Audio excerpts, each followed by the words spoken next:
Assalamualaikum warahmatullahi wabarakatuh. Perkenalkan, nama saya Mita Ayuniken Utami, NIM 19042210008 dari Prodi PGSD Penjas A 2019, Fakultas Ilmu Keolahragaan Universitas Negeri Yogyakarta. Berikut saya akan memaparkan materi yang saya pelajari di semester 2 mengenai psikologi pendidikan. Definisi psikologi dari bahasa Yunani merupakan gabungan dari dua kata. Yang pertama, psike, yaitu ilmu. Yang kedua, logos, yaitu jiwa. Sehingga psikologi merupakan ilmu jiwa. Pendidikan. Pendidikan diartikan sebagai proses pengubahan sikap dan tata laku seseorang atau sekelompok orang dalam usaha mendewasanakan manusia melalui upaya pengajaran dan pelatihan. Sehingga psikologi pendidikan diartikan sebagai ilmu yang mempelajari penerapan teori-teori psikologi dalam bidang pendidikan. Arti penting psikologi dalam pendidikan. Menurut saya, arti penting mempelajari psikologi pendidikan dikarenakan psikologi merupakan ilmu penting yang harus dimiliki oleh calon guru seperti saya dan teman-teman agar mampu memahami dan menguasai karakteristik anak didik sehingga nantinya mudah untuk menentukan model pengajaran yang tepat. Teori-teori belajar dalam psikologi pendidikan. Yang pertama, teori perkembangan anak. Perkembangan merupakan proses serangkaian perubahan progresif yang terjadi sebagai akibat dari proses kematangan dan pengalaman. Dalam aspek kognitif terdapat 4 tahap. Yang pertama, tahap sensori motorik pada usia 0 sampai dengan 2 tahun, yaitu tahap ini di mana anak sudah bisa menggerakkan tangan, memegang, meraih, dan lain sebagainya. Yang kedua, tahap praoperasional pada usia 2 hingga 7 tahun. Tahap ini, anak sudah mulai bisa berbahasa, permainan simbolis, dan meniru tingkah laku. Yang ketiga, tahap operasional konkret pada usia 7 hingga 11 tahun, di mana pada tahap ini anak memiliki kemampuan soft skill, yaitu contohnya seperti menggambar mobil yang dilihat di jalan. Yang keempat, tahap operasional formal pada usia 11 hingga ke atas, yaitu pada tahap ini anak mulai berpikir apa yang akan dia lakukan dan mengambil keputusan. Aspek emosi. Emosi biasanya disebabkan karena orang tua membatasi aktivitas yang dilakukan anak, sehingga anak merasa kurang bebas dan memberontak. Aspek sosial. Sosial anak didapat melalui keluarga dan teman sebaya. Aspek moral. Anak belum bisa membedakan hal yang benar dan salah. Pada masa ini, anak-anak hanya mengikuti peraturan yang telah ada, tanpa mengetahui guna ataupun fungsi dan juga tanpa menilai apakah peraturan tersebut benar atau salah. Yang kedua, perkembangan remaja. Dalam aspek kognitif, yaitu mampu berpikir secara sistematis, menggunakan penalaran ilmiah dan menggunakan ide. Aspek emosi, mampu mengelola emosi, dan mampu memahami perasaan sendiri dan menganalisa mengapa merasakan perasaan emosi. Aspek sosial, remaja didapat mulai dari keluarga, teman, dan masyarakat. Aspek moral, yaitu dapat menentukan baik dan buruk suatu tindakan. Jadi, seorang remaja sudah dapat meluruskan suatu tindakan yang dianggap jelek atau buruk oleh masyarakat sehingga menjadi suatu tindakan yang baik. Yang ketiga, perbedaan individu, yaitu menjelaskan bagaimana orang-orang berbeda dalam berpikir, berperasaan, dan bertindak. Faktor perbedaan individu terdapat 2 faktor, yaitu faktor bawaan dan faktor lingkungan. Faktor bawaan yaitu faktor biologis yang diturunkan oleh orang tua. Faktor lingkungan terdapat 4 faktor lagi. Yang pertama, status sosial ekonomi orang tua, dipengaruhi oleh tingkat pendidikan orang tua, pekerjaan dan penghasilan orang tua, dan ekonomi orang tua. Di sini tingkat pendidikan mempengaruhi pendidikan anak selanjutnya, sedangkan pekerjaan dan penghasilan mempengaruhi fasilitas yang disediakan oleh anak. Sedangkan ekonomi mempengaruhi gizi yang diberikan kepada anak, di mana orang tua yang memiliki penghasilan yang tinggi atau cukup juga akan mencukupi gizi anak. Yang kedua, pola asuh orang tua. Pola perilaku yang berhubungan dengan anak, yaitu ada 3 pola asuh. Yang pertama, otoriter, permisif, dan autoritatif. Otoriter yaitu pola asuh orang tua yang bersifat menekan, menuntut, dan suka menghukum. Sedangkan pola asuh permisif yaitu pola asuh orang tua yang dimana orang tua membebaskan anak sehingga anak kurang terkontrol. Sedangkan pola asuh autoritatif yaitu Pola asuh di mana anak dan orang tua saling melengkapi, sehingga anak mempunyai rasa tanggung jawab yang tinggi dan mempunyai sikap yang disiplin. Yang ketiga, budaya. Adat istiadat dalam nilai dan norma beragam. Yang dimaksud yaitu masyarakat dari berbagai daerah maupun tempat juga memiliki nilai dan norma beragam. Di sini juga merupakan terjadinya faktor perbedaan individu. Yang keempat, urutan kelahiran, yaitu menentukan karakteristik kepribadian. Macam-macam perbedaan. Yang pertama, perbedaan jenis kelamin dan gender. Yang kedua, perbedaan kemampuan. Yang ketiga, perbedaan kepribadian. Dan yang keempat, perbedaan gaya belajar. 4. Teori belajar behavioristik, yaitu sebuah teori yang mempelajari tingkah laku manusia. Tokoh dalam teori belajar behavioristik yang pertama, Edward Lee Thorndike, pada tahun 1874 hingga tahun 1949, yaitu belajar merupakan peristiwa terbentuknya asosiasi antara peristiwa-peristiwa yang disebut stimulus dengan respon.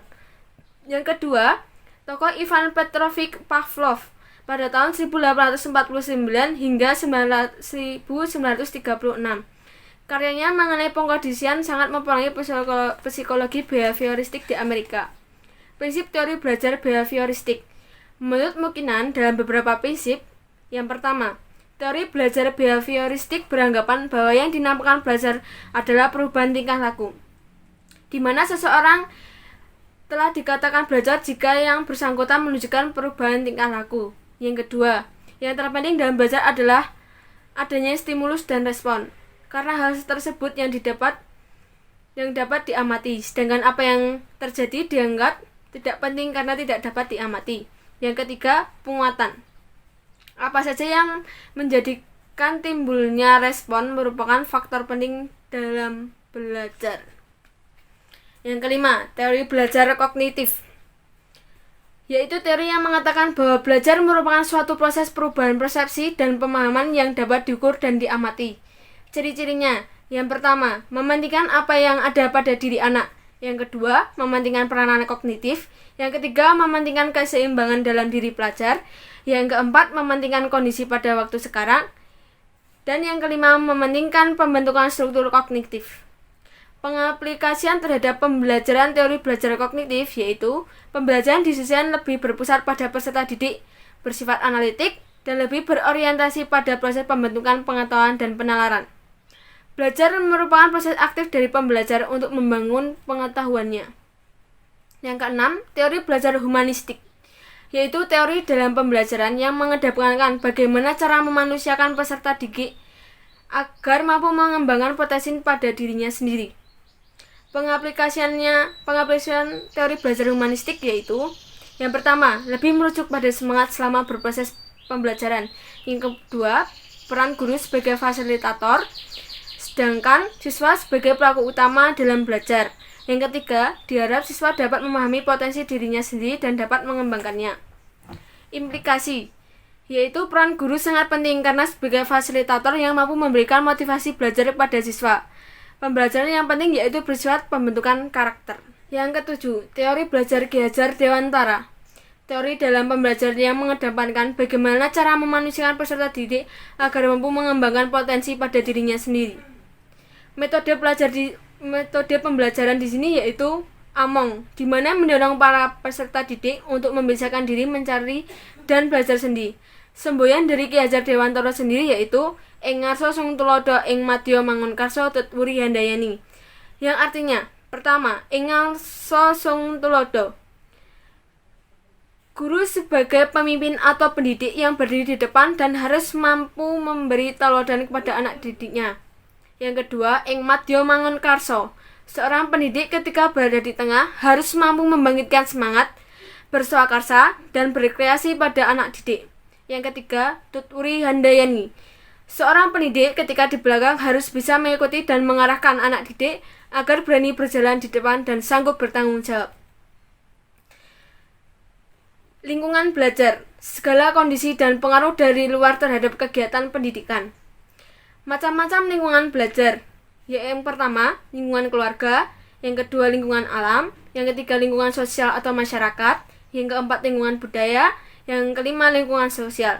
Sedangkan prosedur penggunaan lingkungan belajar sendiri Terdapat 3 tahap. Yang pertama, langkah persiapan.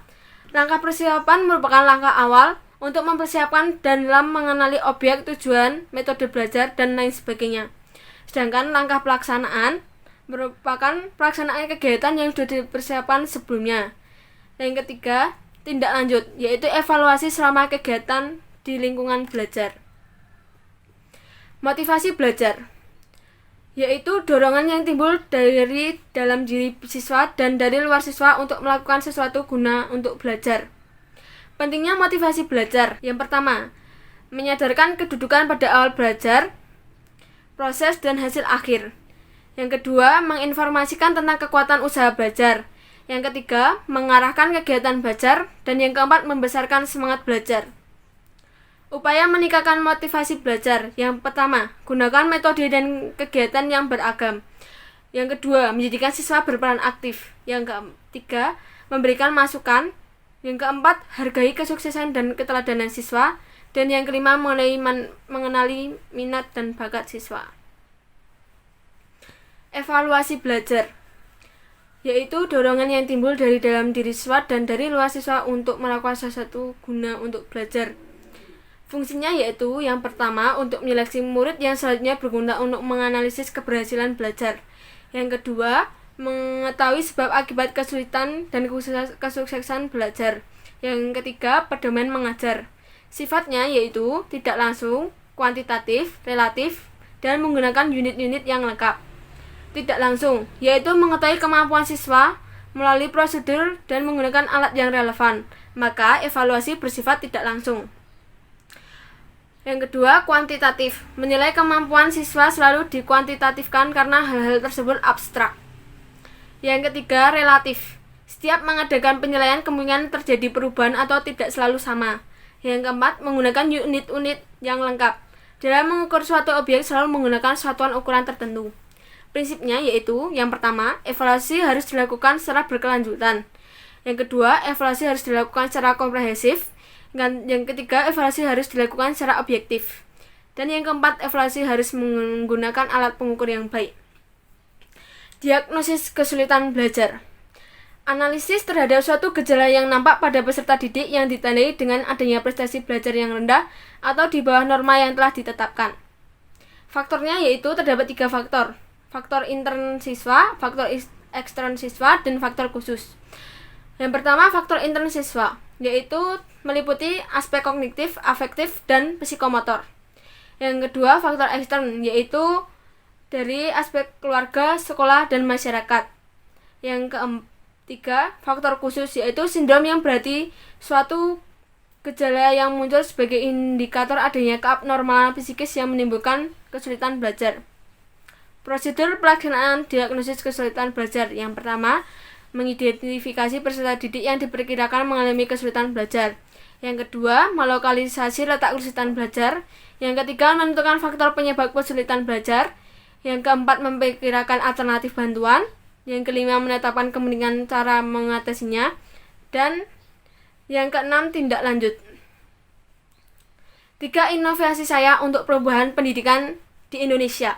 Yang pertama, merealisasikan kurikulum sesuai dengan realitas anak, sehingga kemampuan anak yang cepat dapat dipercepat dan yang kemampuan lamban dapat dibina dengan program yang sesuai dengan kemampuannya. Yang kedua, mendukung pemerintah dalam memajukan teknologi dalam bidang pendidikan. Di sini, teknologi dalam pendidikan dapat membantu meningkatkan kualitas pendidikan. Yang ketiga, memerdekakan anak dalam belajar, yaitu anak diberi kebebasan untuk mempelajari sesuai dengan minat bakatnya, sehingga nantinya memperoleh hasil yang maksimal. Sehingga di sini, menurut saya, untuk perubahan pendidikan Indonesia sendiri, seperti yang dikatakan oleh Menteri Nadiem Makarim, bahwa untuk memerdekakan belajar anak, sehingga anak merasa tidak tertekan dan anak mempunyai suatu potensi besar untuk mengembangkan bakat dan minat yang ada di dirinya. Sekian materi yang dapat saya sampaikan. Apabila terjadi salah kata maupun kesalahan dalam penyampaian materi, saya mohon maaf. Terima kasih. Wassalamualaikum warahmatullahi wabarakatuh.